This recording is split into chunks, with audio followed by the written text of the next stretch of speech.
Welcome to Empowered by EAST. My name is Ainsley. And my name is Gabby. Join us as we explore how EAST impacts thousands of students and communities by transforming education. Let's get into today's episode. Welcome to Empowered by EAST. Today is a very special episode because we are at EAST Conference. I'm your host, Ainsley, from Dover High School, and today I'm joined by our Conference Alum Speaker, Miss Arkansas Camille Cathey. Thank you for joining me, Camille. Absolutely. Excited to do it with you, Ainsley. So how has your experience so far at conference been today? It's been so much fun. I've absolutely adored getting to meet so many new people and see some familiar faces.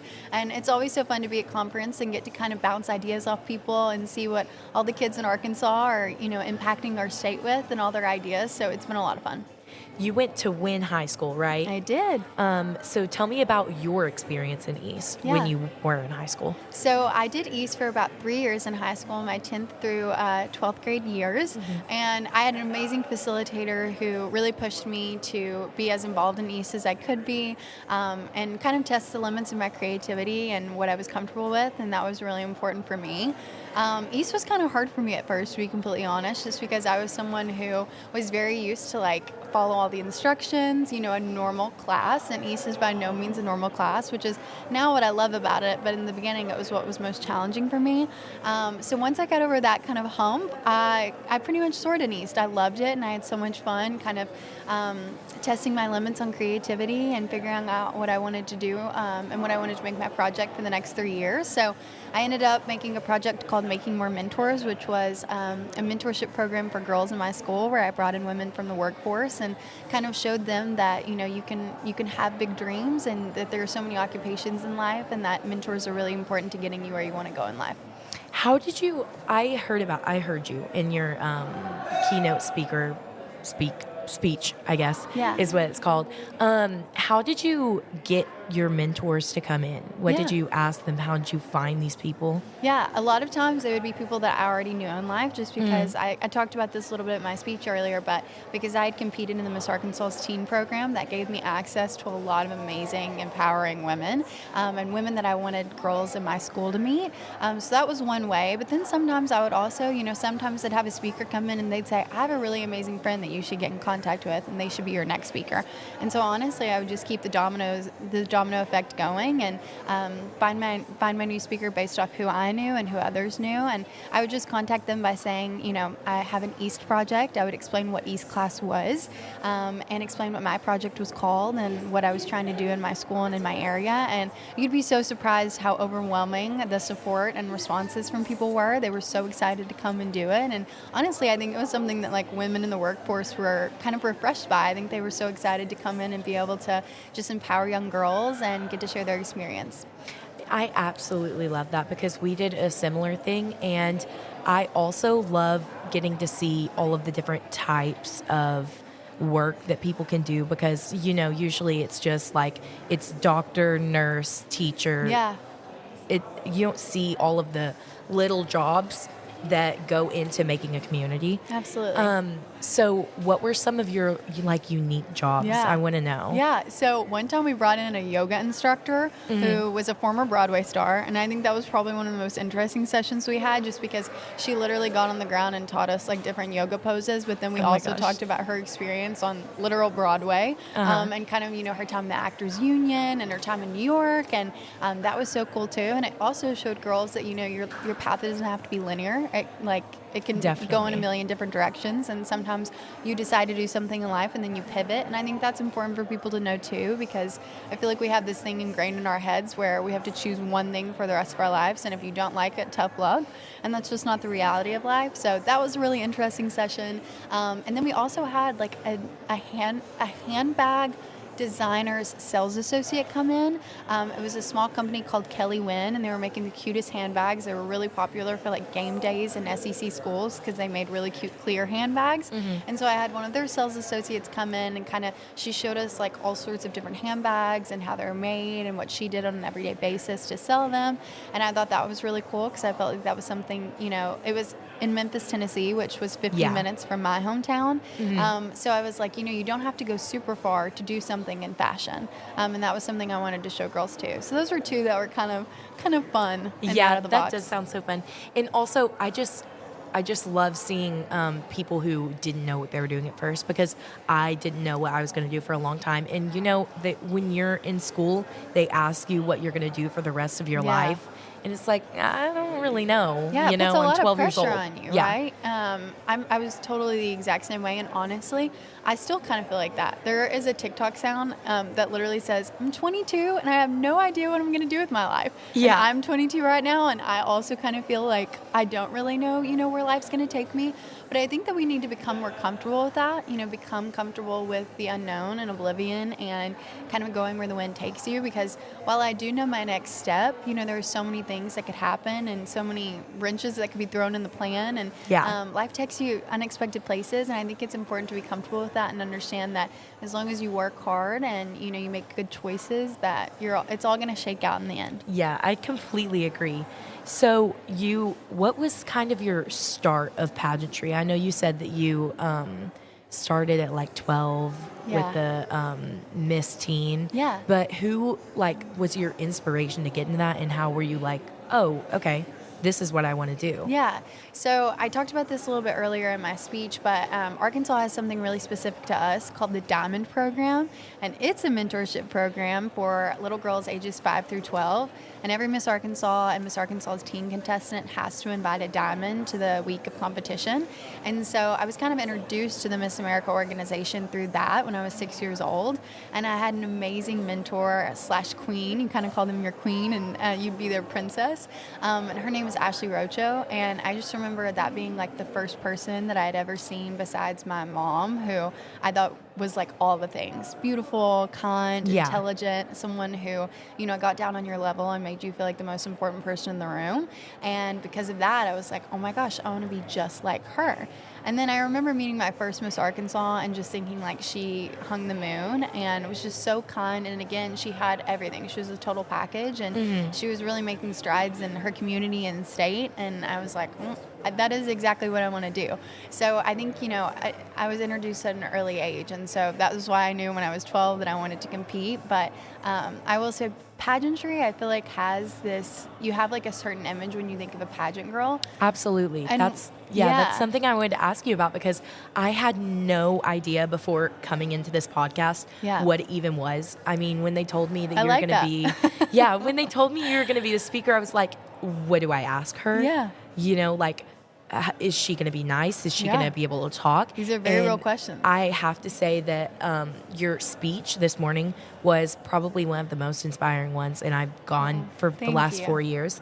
And it's just been amazing to see what this actually is, because once again, I had no idea before. Yeah. But can you talk a little bit about what your mission is? Because I know that the Miss Arkansas mission is just to help women's education, but what's your mission specifically? Yeah, so every girl in the Miss America organization, meaning Miss Arkansas and Miss Arkansas's Teen and every other 50 states in America, every girl in the organization has something called a community service initiative. So it's something that's important to you. Some people do heart health, some people do bullying, some do don't text and drive. Everyone picks something that is different personally to them and that they want to advocate for in their community, in their state, and in the nation. And so mine is called Proudly Volunteer. I literally advocate for volunteerism and helping people get connected with organizations and things that they're interested in, because I feel like we have this misconception with volunteerism that it's something where you have to get down on your hands and knees and plant a tree for it, or put on an orange construction vest and build houses, and those are neither two things that you probably wouldn't catch me doing. But I think it's so important to pair people with things that they're passionate about and build a love and a foundation for volunteerism so we can appreciate it in life. And so that's kind of my goal as Miss Arkansas, but also just as a person. I'm really excited, even after the crown and sash comes off, this will be something that I champion for the rest of my life. And I'll always be a volunteer, and I'll always encourage it. So. And I'm asking because I personally don't know what does happen after the crown, the sash comes off. What's after this? Yeah, so after Miss Arkansas, the way this program works is there's a Miss Arkansas's Teen program and a Miss Arkansas program, and you don't have to compete in one or the other. You could start Miss Arkansas as a 24-year-old and have never competed in a pageant before. But I was Miss Arkansas's Teen back in 2018, and after you complete a year of service, you have to do that simultaneously as a high school student or a junior high student student whichever year you went in. I was a high school student, so after that, I took off 5 years, and I literally just lived life as normal Camille Cathey. And then I came back to Miss Arkansas, and I competed last summer and this summer. And after this, after the crown comes off my head, I just go back to being Camille. I personally won't. There is no other pageant to compete in this organization, because once you hold your state title, that's it in the Miss America organization. And I personally don't think that I'll compete in another pageant. I love what this organization has given me. It's completely paid for my education, and that's really what my goal was. And so after this, I am headed to law school. So I'll be attending the University of Arkansas School of Law this August, and I'm really excited to kind of, make that life pivot. How are you going to continue with EAST and your community involvement and your volunteering as you grow up and go into like a law position and everything you do after that? I always tell people I don't know how it'll fit into my career, or if it will fit into my career. Attorneys can be a million different things, and so you might not practice the type of law where volunteerism is really heavy in your type of law.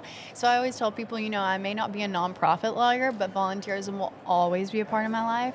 There's so many organizations that I work with on an everyday basis as Miss Arkansas, and that I worked with just as regular Camille Cathey, that I'll continue to work with. One that I love is called Wish Upon a Teen.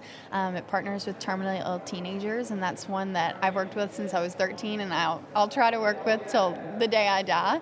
And I really love working with people with disabilities too, so that's something that I'll continue to always work with. Easter Souls is an amazing organization, and then just local boys and girls clubs. There are so many ways to get involved, and there are so many ways that I'll continue to be.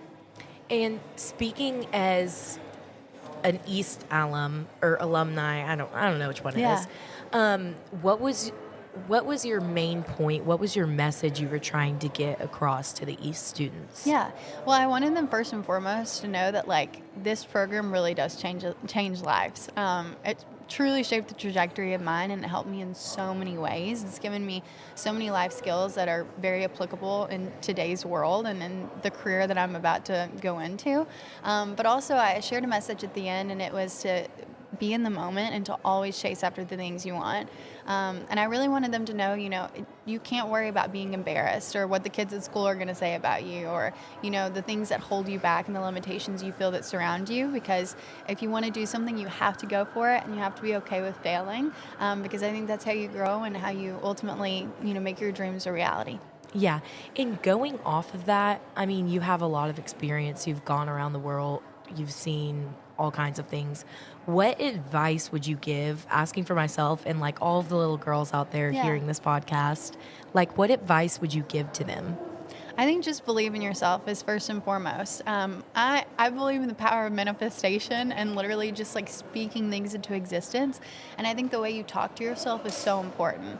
If you look in the mirror in the morning, you're like, oh, I don't like how my hair looks, or my teeth look yellow, or, if you negative self-talk, I think that negativity follows you, and it can consume your life. And so I think talking to yourself positively, thinking positive thoughts, and truly believing that the things that you want to come true will and can come true is probably the most important piece of advice I could ever tell anyone. And on top of that, in terms of pageants, my biggest piece of advice would be, crowns tarnish, but character never does. So you always need to stay true to who you are and realize that at the end of the day, the only thing that you'll have left is how you treat others. That's great. I just it's so refreshing to see somebody saying that to little girls, because, it's hard. You've been a little girl. I've been a little girl. Sometimes it just feels like the whole world is against you, but I absolutely love what you're doing. How did EAST get you in your pageant? How did it help you with your pageantry? Because I want to know how that connects, Yeah, absolutely.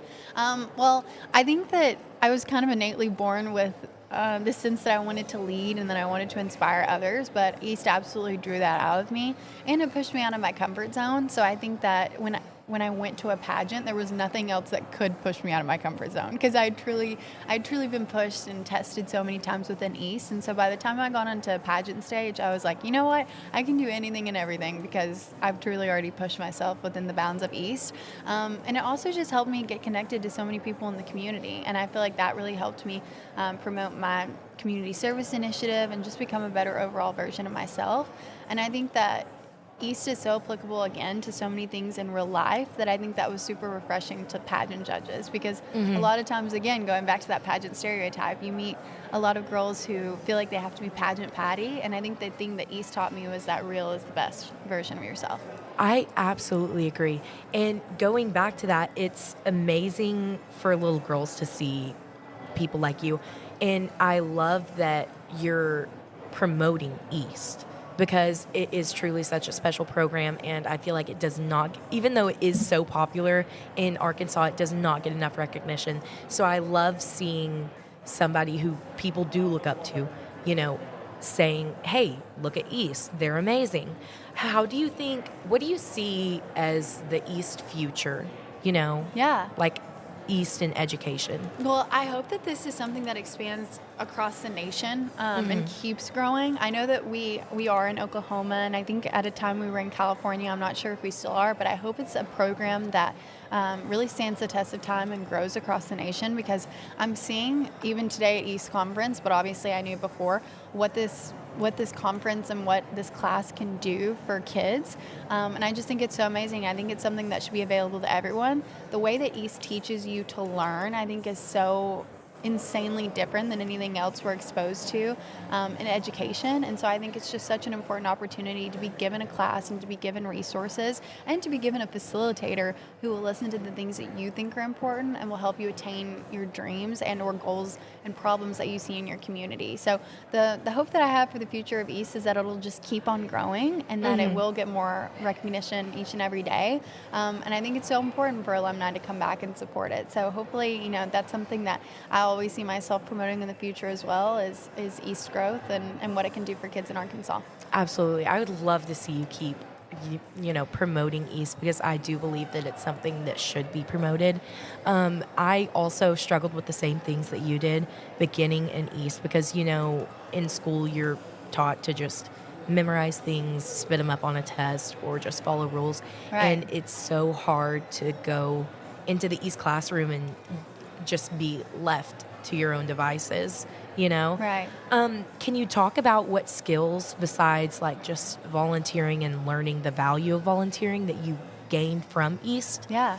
I was so technologically challenged. I honestly still am, but I can't tell you where I'd be without EAST, because even just learning the basic soft skills of Canva and a little bit of Adobe, and those things were things that really helped me going into college that I didn't even know or realize that I would need. I was a public relations and communications studies major, so I actually needed a lot of that software, and I didn't even know it. And so EAST taught me a lot of things that I would tell my facilitator, I don't need to know this. And he'd be like, I promise, just wait. And so I feel like technologically it helped me grow a lot. And then just being able to talk to people in a professional setting. Because, I could talk to people, I could talk to a brick wall, but talking to someone professionally and in a business-like manner is a different story entirely. And I think learning that skill when you're younger is super important. I completely agree. So we end each episode with the person I'm interviewing asking me a question. Ooh. So just on the spot, can you think of a question for me? Yeah. Okay. If you were a kitchen utensil, what utensil would you be and why? Oh my goodness. Hold on, let me think. I feel like I would be a wooden spoon. Okay, that's scary. I honestly could not tell you why, but it just feels right. It just feels right. I absolutely love wooden spoons. I don't like the metal spoons because ew. Yeah. And plastic spoons, you get Right, can't do microplastics, that. and that's all you hear Yeah. about nowadays, No. microplastics. So they scare me. And wooden spoons, you can put it on top of your mac and cheese when Yeah. you're boiling your noodles, and it won't boil over. So that's my favorite. Okay, that's smart. That's I what like I'd be, that one. That's just a good because one. it's my favorite. That's a great one. I love it. Thank you so much for coming on today. It's so fun to talk to you. It's been so fun to talk to you. You're absolutely amazing. I can't wait to see what you do next. Thank you. So fun being on. Thanks for letting me come. Thank you. Thank you for listening to Empowered by EAST. If you'd like to know more about EAST's mission and how to get involved, please visit eastinitiative.org and follow us on Facebook, Instagram, and X at EAST Initiative. Remember to subscribe to the podcast to be the first to listen to new episodes as they release. See you later.